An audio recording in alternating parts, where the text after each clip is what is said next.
We're the Ragamuffins, and we went to Slam Dunk Festival 2022.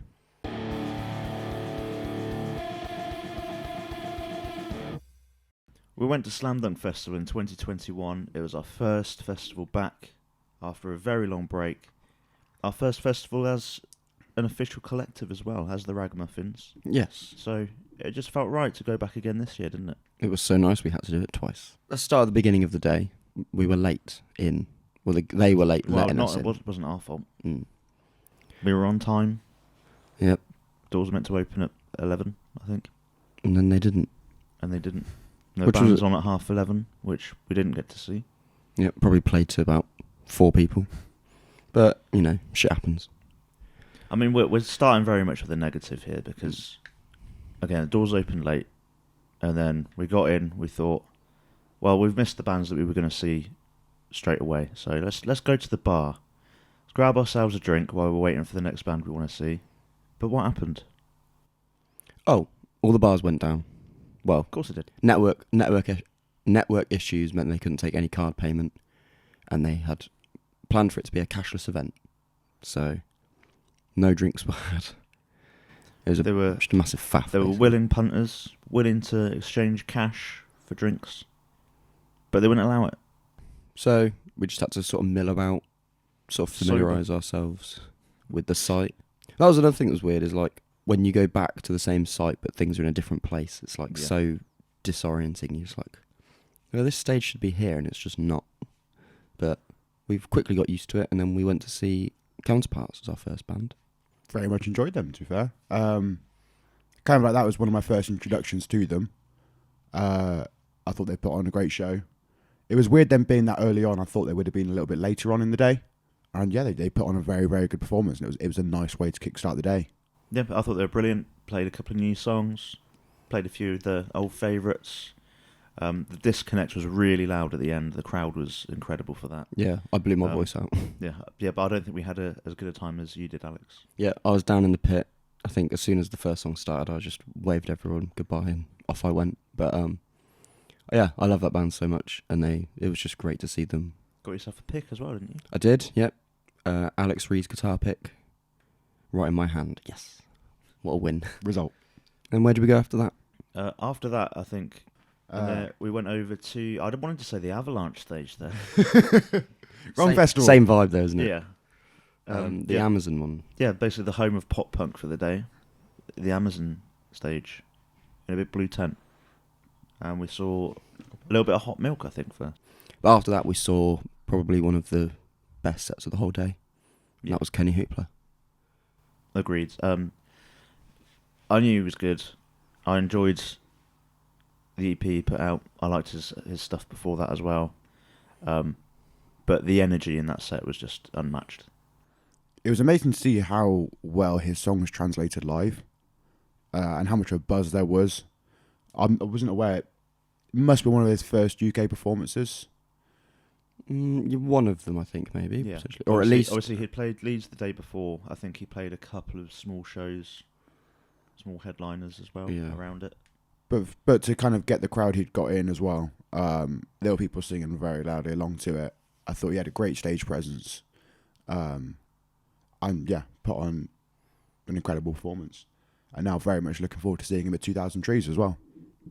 Yeah, I got not much more to add. I think he's just going to be an artist to watch for the future as he sort of takes over the scene. Yeah, he seems to be well respected in the scene as well. There was a lot of other band members stood side of stage for that set, which is testament to how well respected I guess he is. Yeah, I think, and not just that, but the quality of his live show.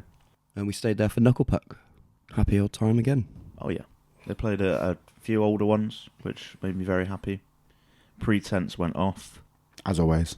I think that was sort of the weird vibe across a lot of the bands that played that stage was revisiting older work.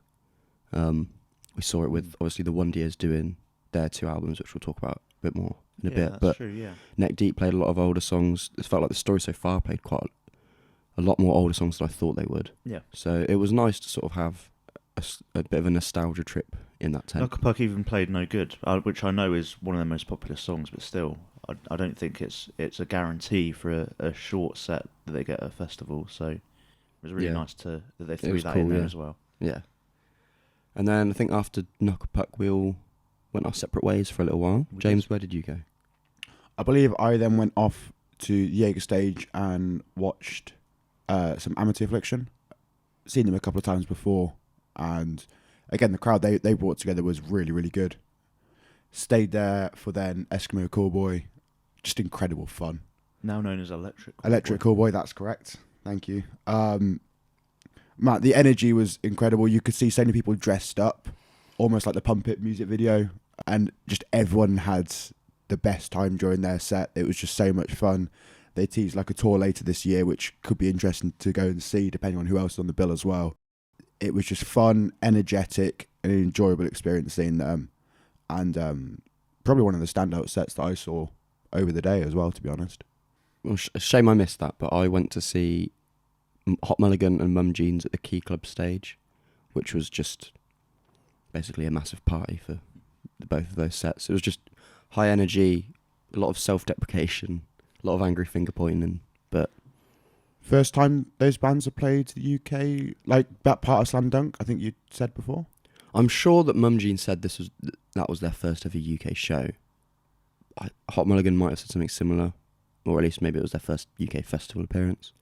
But either way, it was definitely, you could tell that there were a lot of people that had been waiting a very long time to experience those songs live. And I think, for me, Mum Jeans especially, a lot of the new album was just amazing to actually hear that live, because I really, really like the album. Yeah, it was just really fun. I also really like the dual setup, like the dual stage setup, because literally it was about maybe 2 minutes of time in between those bands. It was literally enough time for everyone to just like sidestep across from the left stage where Hot Mulligan had just finished to the right stage where Mum Jean started. That's good, because it's essentially one tent, so it's like one stage. But Yeah. I guess you can just squeeze in so many more bands by having that shorter turnover time. Yeah, it was just really cool, really fun experience.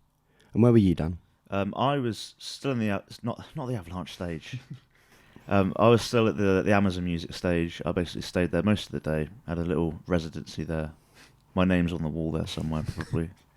I was watching the Wonder Years playing a 2-hour-long anniversary set for their albums The Upsides and Suburbia, and it was just such a great time. Hearing loads of songs that I haven't heard them play live before myself, and probably won't hear them play live again. Was just such a lovely experience. There was loads of love in the crowd. When they finished the set with bar bands. They just had, it felt like every band member on the lineup just came out to sing it with them, and it was just such a lovely time.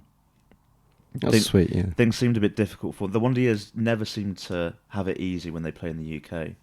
Like, Nick had COVID after playing with Aaron West and the Roaring Twenties, so that tour was already a little bit kind of affected by it. They had to cancel a show they were going to play in Bournemouth, and then something seemed to go wrong in the setup for their set at Slam Dunk, so they had to start a bit late. There was a medical emergency halfway through they had to stop for, but all that's forgotten. It all worked out in the end. It's basically like Christmas for you. Pretty much was, yeah. Lovely. And then, James, who did you see after that? I was still at the Jaeger stage, and I saw Beartooth. First time seeing them since, that would be March 2020, the last band that we saw before everything kind of shut down. They'd released Below since then, and played quite a few tracks off of that were amazing live. I know, like we'd thought when we'd heard Below, a lot of like the breakdowns and how certain things were written on the record wouldn't translate as well live, but it absolutely wasn't the case. Me being especially critical of like some of the closed hi-hat breakdowns, especially like in The Past Is Dead, it just goes unsuspectingly hard. They put on a great performance, and it was like a nice little teaser ready for then seeing them Heavy Music Awards the next day. Obviously, link to vlog will be up in the corner for that as well. Yeah, they put on an incredible show. Feel like they could have headlined that stage, or will eventually headline that stage at some point in the future of Slam Dunk. They've played there quite a few times before now already. But no, they put on a very, very good show. I made a brief exit from the Amazon tent to get some kind of sustenance for the rest of the evening. Like a hibernated animal. I was literally like a nocturnal animal just emerging from a cave, like seeing sunlight for the first time, just squinting. Then yeah, I ate some food while watching Beartooth from the back. The production was really cool. They had loads of pyro, flames spitting everywhere. But then I quickly scurried back into the Amazon tent to see the story so far. Amazing. I mean, they're just one of the best pop punk bands ever. And it was just nice to, like I said earlier, just hear some of the older songs that I think... it really felt like a throwback set. Yeah. There's maybe only, I think, 3 songs. Yeah, from Proper Dose. From Proper Dose. And a lot, yeah, it was mad to just experience that. I think the whole crowd just loved it. I think even at a festival, there's an intimacy about being in a tent that just sometimes you can wish a band is on an open air stage, but sometimes it's right for them to be on a tent. And with the story so far, it was like a club show, but at a massive scale. So it was just pretty surreal to hear some of those songs. I love that band. And then I think James came and joined us after that in the tent. We all reconvened for a big close off on that stage for Neck Deep. Kicking it straight off with their new song was incredible. It was amazing live. And like you said earlier on, some of the throwbacks are like hearing Over and Over and What Did You Expect? Just that nostalgia hit. And I think, as we for all three of us want to say, like the new album hadn't really resonated with us that much. But then just seeing them live and seeing the kind of set they put on and the show it was, with like the production they've got, I think kind of pulled all of us back in as fans and made it a really, really enjoyable experience. And again, possibly one of the highlights of the day, because there was a lot of energy. You could hear the emotion with like Ben talking about how like 9 years ago they were voted onto it and now they're headlining a stage at Slam Dunk. Kind of quite a surreal experience for them. But yeah, I think they put on a fantastic show, and I'm now very much intrigued to now see them on a tour again, which they're heavily hinting on doing like a 10-year kind of special tour to commemorate kind of some of the older work they've put out, which again fits in with a lot of what we enjoy most out of them as a band. I think also we'd all felt a bit disconnected from Neck Deep because of the latest album not quite connecting with us correctly. I think that's fair. And I think that that set was like a reminder that actually they are amazing. Yeah, it was like they can still do this, and like when a band is like still accepting and recognises their older material, it's almost like it's accepting for us. It's like it's okay to like that album still. Because a lot of bands tend to write off some, like, I don't even know, I can't remember if we said it on a podcast, if we were just chatting about it, but like Boston Manor have like done away with a lot of their like proper pop punk stuff and said they'll never play that again. It's almost like they find it offensive now to be called a pop punk band. And it felt nice for, I guess, all Knucklepuck, Story So Far and Neck Deep to all be like, you know, those old songs are still amazing and we're still proud to play them live still. And then what happened? I can't even remember. It must have been time for Sum 41. Yeah, we went for a little wander around. We were going to look around some of the stalls and stuff because it sounded like such a busy day that there's so many bands you want to see that, like for example, I only had like a 10-minute gap to get some food in, and I would have like gone to the bar a bit more if there weren't so many bands on, if the queues weren't so long, if the card machines worked. But yeah, we went for a little wander, I think, to look at some stalls, but they'd already shut. So I think you bought an ice cream, Alex, and I did, yes. Lovely. We went and saw a bit of Sum 41. It was interesting because seeing them play at Brixton before, I kind of had an experience of them like in an enclosed setting, and I think they're a better band in that enclosed setting. They obviously hit all the nostalgia points perfectly with old tunes that everyone just loves and recognises. But I don't know, there's something about their live experience that I preferred seeing them at O2 Brixton compared to Slam Dunk. Maybe if we got further to the front for this as well, it would have been more enjoyable, because by the point we'd left Neck Deep and gone to Sum 41, we were quite a fair bit back. But it was still an enjoyable set. A lot of production on there as well. And a nice way to kind of stand back and chill and close off the day a little bit for me. I think the big songs were great. The less known ones were a little bit dull, I thought, this time. Same with James. I've seen Sum 41 a few times before and really enjoyed the whole set normally, but they just seem to just drag stuff out for so long. And they played a bunch of covers as well. Like, if you're the headline band, you're a band as big as Sum 41 with so many bangers. Just play your own bangers. Hopefully you had a better time at Nova Twins and Death Havana, Alex. Yeah, I went to go see a bit of each of those sets just for some variety. Mostly because I just could not be fucked to stand in. I don't know. I just couldn't be asked to stand in the Sum 41 crowd, to be honest. So I just thought I'd go and have a wander. But Death Havana seemed fun. They seemed very grateful for anyone that was there instead of being at Sum 41. I think they were just happy to have a crowd, to be honest. Which I think they're just happy to be about. I think like reduced down to a 2-piece now, with a few session musicians filling out the rest of the band.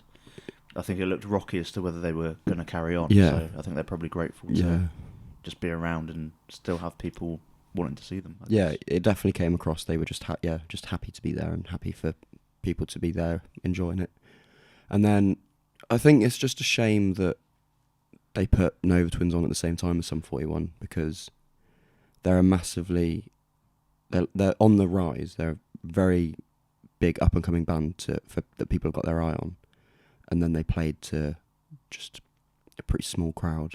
I mean, it was an energetic crowd nonetheless. People were there losing their minds, but we all would have liked to have seen them probably at an earlier slot in the day when they didn't clash with anyone.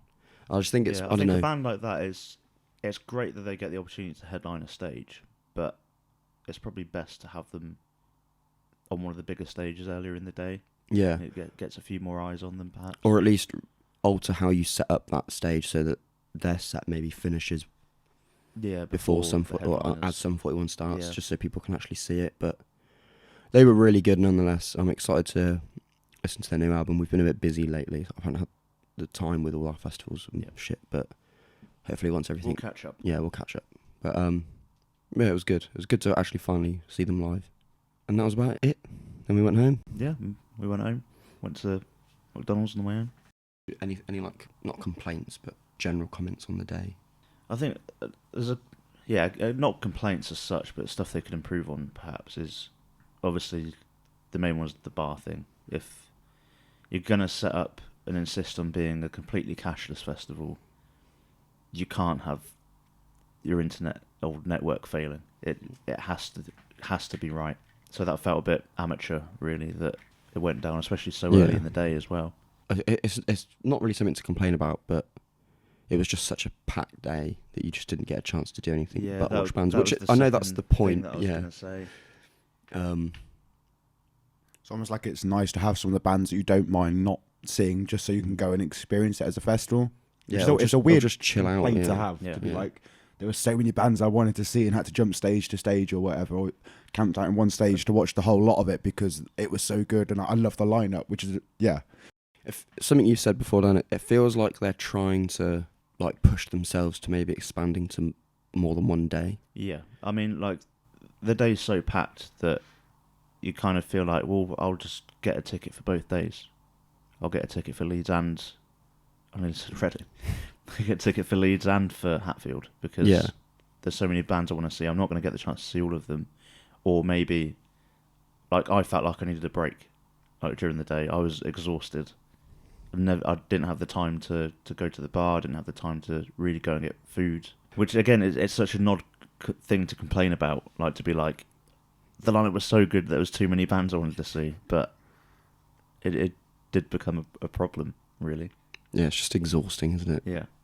And sometimes like those in between moments where like when you've got groups together and you kind of all kind of meet up at a point, and you're like, oh, who did you go and see? Did you enjoy that? Like, it's just nice to have that camaraderie with it. And then you don't get that because everyone's so separated off, just running towards different bands and different stages. You don't get that interaction. Like a lot of people didn't see each other. They separated off and then met up right at the end at Sum 41 again because... Yeah, that was the other thing. Different choices. I didn't see a lot of the people we went with for most of the day because they were at another stage. I was basically just at the Amazon stage all day. So it was like, oh, hi, you made it. How was the drive? Kind of thing. And then... See you later. And then end of the day, it was like, oh. How was your day? How was your day? Yeah.